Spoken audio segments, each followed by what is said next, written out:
Libya, a country rich in natural resources, has been mired in conflict since the fall of the Gaddafi regime in 2011. Since April of 2019, militias loyal to warlord Khalifa Haftar launched an all-out offensive to capture the capital Tripoli from the UN-backed government of national accord. I caught up with Fayez al Sarraj to find out his strategy to deal with Haftar's assault and his government's decision to request military assistance from Turkey in this one-on-one on TRT World. Fayez al Sarraj, thank you so much for speaking to TRT World. You were born in Tripoli in 1960. You studied as an architect, you trained as an architect. A lot of people in this town, in this city, consider you a son of the soil. You have lived through a lot of interesting times here as well. How do you see yourself in your position at this point in time in Libya? Firstly, it's good to meet you through your company. I salute you and your viewers. I was born in Tripoli in 1960. I'm an architect with an MA in business management and a former member of parliament. I have lived in Libya for the past 59 years, through all its tragedies, all its joy, all its sadness. I lived with the sons of my country. I grew up in this country. I was educated in this country, and my destiny brought me to become the head of the Presidential Council of the Government of National Accord. We have huge challenges, and we will talk about them during this interview. Your city has been under assault for the past 9 months, since April. As someone from this city, how do you feel about that? I'm sad about what happened. We didn't want this to happen. In the years since I took office, I have contacted and extended my hand to all parties, worked to reach an agreement and understanding with all Libyan parties. But I am sad about the loss of our Libyan sons, the destruction of our infrastructure, the displacement of hundreds of thousands of people, the destruction of our airports, and the waste of our wealth on this war that has no winner. The only winners are arms companies and some countries that unfortunately are working to destabilize Libya. This is what's happening. Some people have conspiracy theories about countries working to destabilize Libya by creating wars and strife. As time passed, it appeared that this was true. There are countries supporting these wars and military confrontations. As soon as we get close to a political resolution, these confrontations are revived again. In recent days, your government, your cabinet, in an extraordinary meeting, has requested military assistance, technical, logistical, from Turkey. What is the reasoning behind this decision of your government? Our relationship with Turkey dates back many decades. We used to cooperate in different fields and many Turkish companies used to operate in Libya. But projects have stalled and we're communicating with these companies through a joint committee to encourage them to resume their work. These projects will benefit the Libyan people as well as the companies. So the cooperation between Libya and Turkey in different fields is there. We've signed a memorandum of understanding. This MOU is the right of two independent, internationally recognized states. They have the right to establish any agreements or contracts that guarantee the interests of both countries. We have not encroached on the rights of any country. We have no aggressive intentions toward a third party.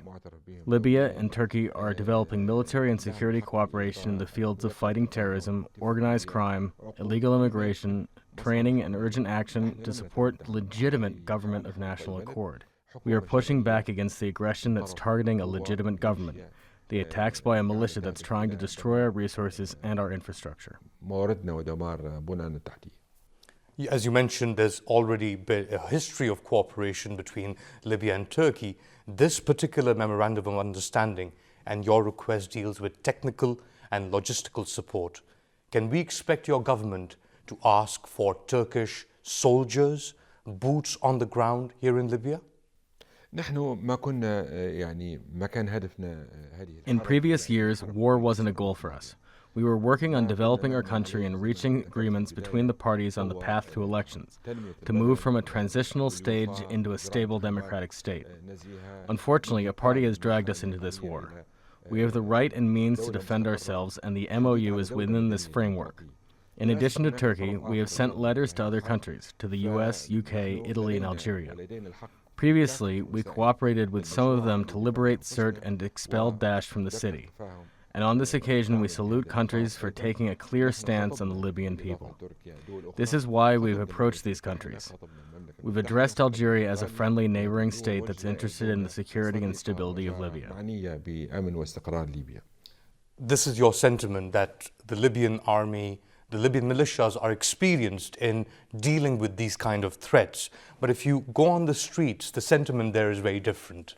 The people who've lived through this 9-month assault, especially in Tripoli, say we do need Turkish soldiers on the ground. But on the other side, if you speak to the intelligentsia, they say we need technical assistance, we need weaponry. So what's the disconnect?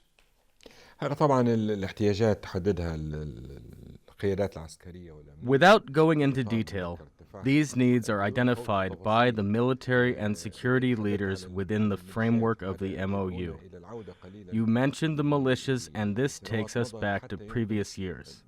When we talk about these military formations, how they were formed, and the reasons behind their formation, we need to speak transparently in order for viewers to understand how things happened in Libya. What happened in 2011 led to a huge number of weapons in Libya. Many young people and fighters acquired these weapons, and this led to the formation of armed militias all over Libya. These militias or formations aren't only present in western Libya. They're in the west, the east, the south. They were formed in different degrees according to the resistance needed against the previous regime. In the west of Libya, that resistance against the former regime during the 2011 revolution took longer. That's why the military formations born in Tripoli were more complex than in other regions in Libya. But there are military formations everywhere.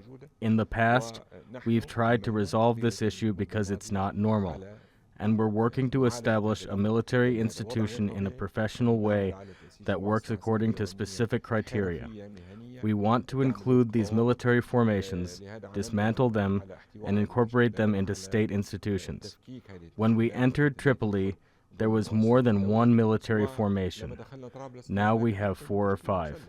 This is no simple matter. There has been a massive effort by the security apparatus and military, with the full knowledge and coordination of the United Nations mission. When we entered Tripoli, there was more than one military formation. Now we have 4 or 5. This is no simple matter. There has been a massive effort by the security apparatus and military, with full knowledge and coordination of the United Nations mission. Security measures have made Tripoli a secure capital, and people know that. The proof is the return of more than 45 embassies and diplomatic missions to Tripoli. The UN mission knows that, and Ghassan Salameh mentioned it in his speeches that the security conditions in Tripoli were improving before April 4th. You recently met Turkish President Recep Tayyip Erdogan. Without getting into too many details, can you give us a sense of what was discussed? Because soon after, Erdogan went on record in Malaysia and said that you, Fayez al Sarraj, are the legitimate leader of Libya. Can you give us a sense of your conversations with Erdogan? My meeting with President Erdogan was very positive, and we had fruitful discussions. We have had more than one meeting recently. For certain, we are the legitimate government, and it's not an issue that's up for discussion. It's a legitimate government, recognized by the international community, and we try to communicate with all sides. We try to put Libyan interests with other states first, according to ethical values. We do this with all countries. There are ethical ways to achieve your interests. Sending in warplanes and bombers or mercenaries won't achieve countries' interests. There are different ways to realize your aims, and we're working to realize ours. So my meeting with President Erdogan was very clear. I salute President Erdogan and the Turkish leadership for its clear stance in supporting the government of national accord in our confrontations with vicious aggression that's targeting the capital in an attempt to seize power. It's crystal clear that this is a coup attempt, with actions that can be described as war crimes. As I mentioned, bombing civilian neighborhoods, bombing refugee shelters, bombing ambulances and field hospitals are all war crimes. We're documenting them to submit to the relevant authorities, be they local or international, in order for the perpetrators to get the punishment they deserve. As you mentioned, the military aspect is only part of the Memorandum of Understanding. In recent days, the Turkish energy minister has come out and said that Turkey and Libya might cooperate in searching for hydrocarbons in the eastern Mediterranean. How would you respond to that? Yes, a memorandum of understanding on the delineation of maritime jurisdiction was signed along with the Security and Military Cooperation MOU. I'll give you a quick overview. The delineation of maritime jurisdiction dates back to 2004 when discussions with the Turkish side and the Greek side started. I see this MOU as coming 15 years late. It was supposed to be signed back then, as rights had been lost. According to this agreement, we're protecting the sovereignty of our national state, we're protecting its wealth, we're restoring the rights of Libya that had been lost for 15 years. This is what we're working on.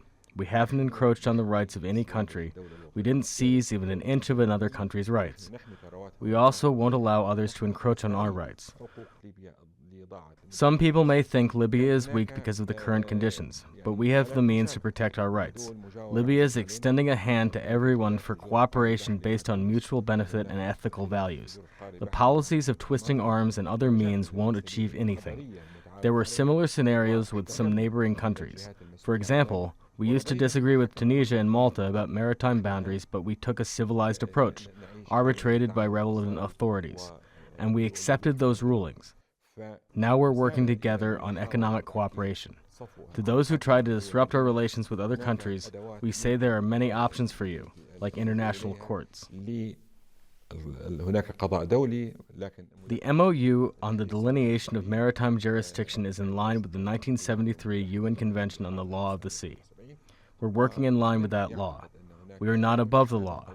The courts are there for those who believe their rights have been violated, and we will accept the judicial rulings. Regarding cooperation with Turkey, it is a matter for experts from both countries to sit together. We will also consult international companies to develop our country and achieve common interests with others. International companies will play a role in this.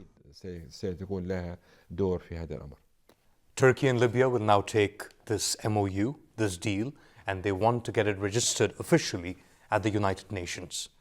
But some members of the UN, Egypt, Greece, and others have condemned this deal. What would you say to those countries that are against this MOU? We signed this MOU in the daylight, in front of everyone. There is no secret agreement. We are taking steps to register this MOU with the UN. Other countries have the right to oppose it in the usual manner, and there are ways to appeal these objections. But expelling ambassadors and things like this will lead to more complications among countries, and we are keen to keep our relations balanced in order to achieve common interests. General Khalifa Haftar, a man that you have met with many times, who initially supported your role as the leader of this country, now calls you an illegitimate government or the head of an illegitimate government. He accuses you of being Islamist, and he says that he's fighting against you because of that reason. How would you respond to that?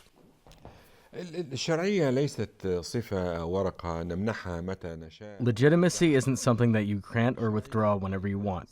Legitimacy is a feature of the Government of National Accord. It's based on a political agreement and dialogue between Libyan parties that took 1.5 years. It resulted in the Presidential Council, which has acquired international legitimacy and is recognized by the UN Security Council. Even countries that now support the other party recognize that Government of National Accord. So legitimacy isn't an issue for debate. Regarding the fight against terrorism, maybe the other parties have forgotten the role of the GNA in the fight against terrorism and the liberation of Sirte. The heroic role our young people played where thousands became martyrs in that epic battle. We're still fighting Daesh and other terror groups. Some countries are supporting us. There is close cooperation between us and the U.S. in fighting terrorism. So how can a government be described as a terrorist or Islamist government? These descriptions are fabricated and promoted by the aggressive party. لما يجد أن العذر هذا غير مقبول يحاول تسويق عذر آخر للاعتداء اللي قام به. If you had to come up with one reason, what is the source of disagreement, conflict between the Government of National Accord and Khalifa Haftar's militias, the LNA?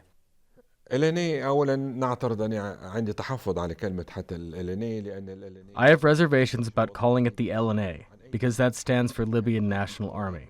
Which army are we talking about? Most of that army is made up of militias. More than 17 militias are part of that army. What kind of nationalism do they have? An army needs a doctrine and code of ethics to guide its operations. We've seen video clips of members affiliated with that army whose intent is revenge. I hope Haftar's supporters have seen these video clips. How is it a Libyan army? It bombs and kills Libyan people and brings warplanes from other countries to bomb them. If they are Libyans, what about the mercenaries from neighboring countries who are fighting alongside them? So I have reservations about calling it an army. Our disagreement with Haftar was clear from the beginning. We are working according to our mandate as the Presidential Council to communicate with Libyan parties to reach parliamentary and presidential elections. Through these elections, the Libyan people will choose their leadership. It looks like the aggressive party, with their supporters, has different intentions. They're not interested in reaching that stage, and the proof is what happened on April 4th, when the assault on Tripoli began. We were waiting for a very important event, the Comprehensive National Conference, which was supposed to be organized with the help of the United Nations. Most countries supported holding that conference on April 14th. We were waiting for that conference to bring Libyans together to identify constitutional rules, the election date, and the foundations of a civil state. But it looks like that wasn't welcomed by the aggressive party and its allies. That's why they launched an offensive on April 4th, 10 days before the conference. What happened back then is happening now. There have been talks in Berlin to get the political process back on track. Different countries have held preparatory meetings and we're all working together, including our neighbors. We are keen to have Algeria, Tunisia, Turkey, and Qatar at the table, as well as other countries connected to the Libyan issue. But when the aggressive party sees a glimmer of hope for a political solution, it launches an attack to reshuffle the cards. The other party seems determined to destroy Libya, not reach a political solution.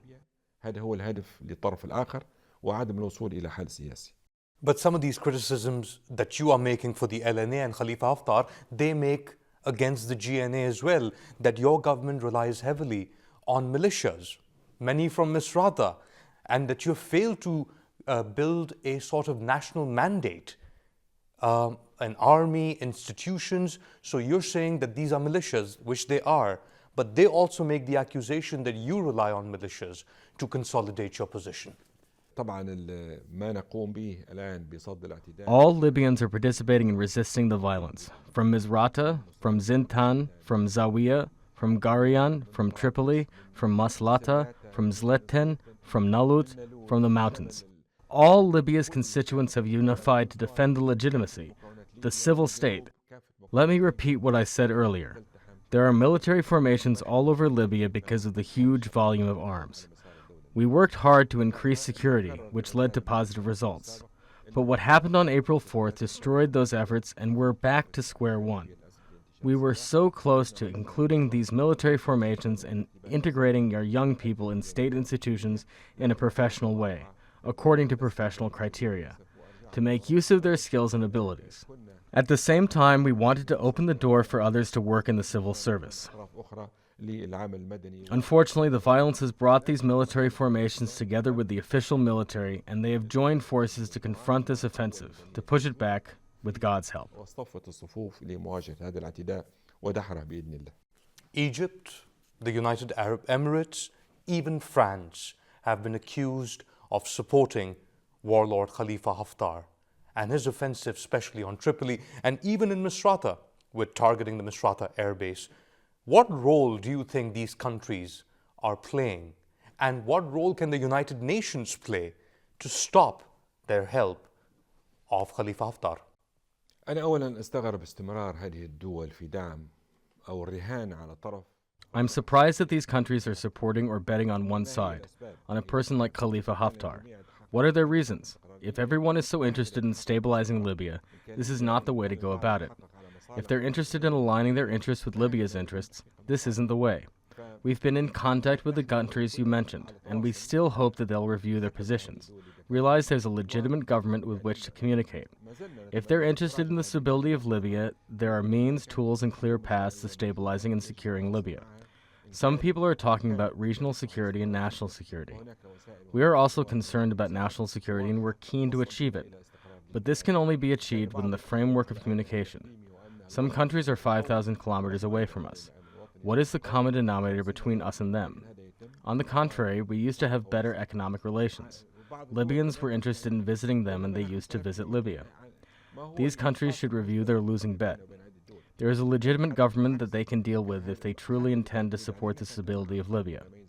Libyans will remember what's happening now. It'll stay in their memory.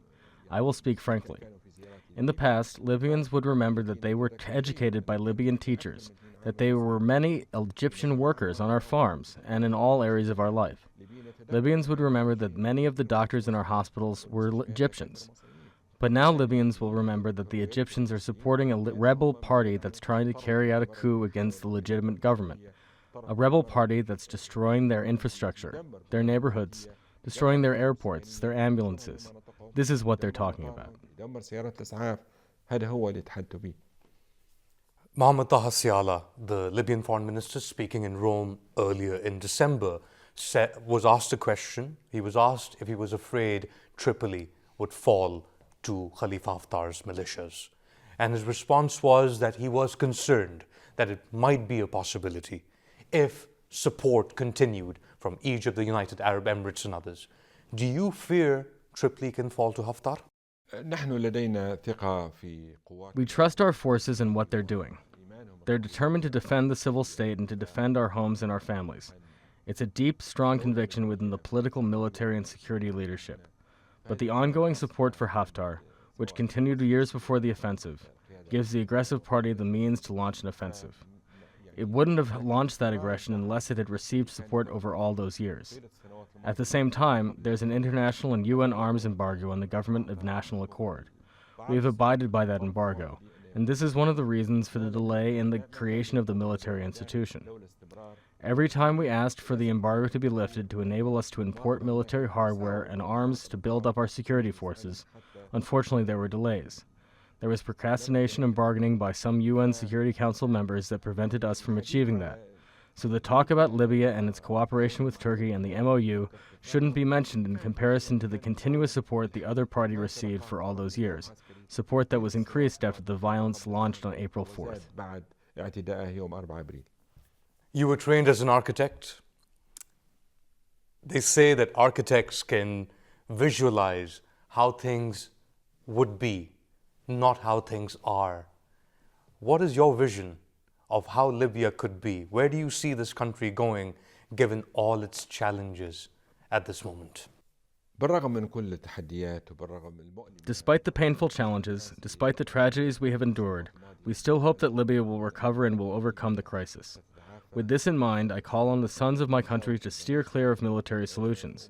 We should focus on building our country, directing our resources and skills towards building Libya. The young people who could be rebuilding the country are dying on the battlefield. The money wasted on wars is beneficial only to third parties. So I call on the sons of my country to stand side by side to overcome this crisis. I still have great hopes that Libya has the ability to become a successful state. Libya has potential due to its geographic location, its population, and its natural resources. All of these are advantages for Libya, but at the same time they may be attractive to other parties. However, we're seeing them as opportunities for other countries to cooperate with Libya to overcome our crisis. We hope this is just a passing cloud, that the aggressors will be pushed back, and then we will focus on rebuilding and forgetting the wounds of the past. Even if it means making peace with Khalifa Haftar and his militias and Tobruk? I don't think we can sum up Libya in terms of people. Libya is bigger than all of us. العدوان.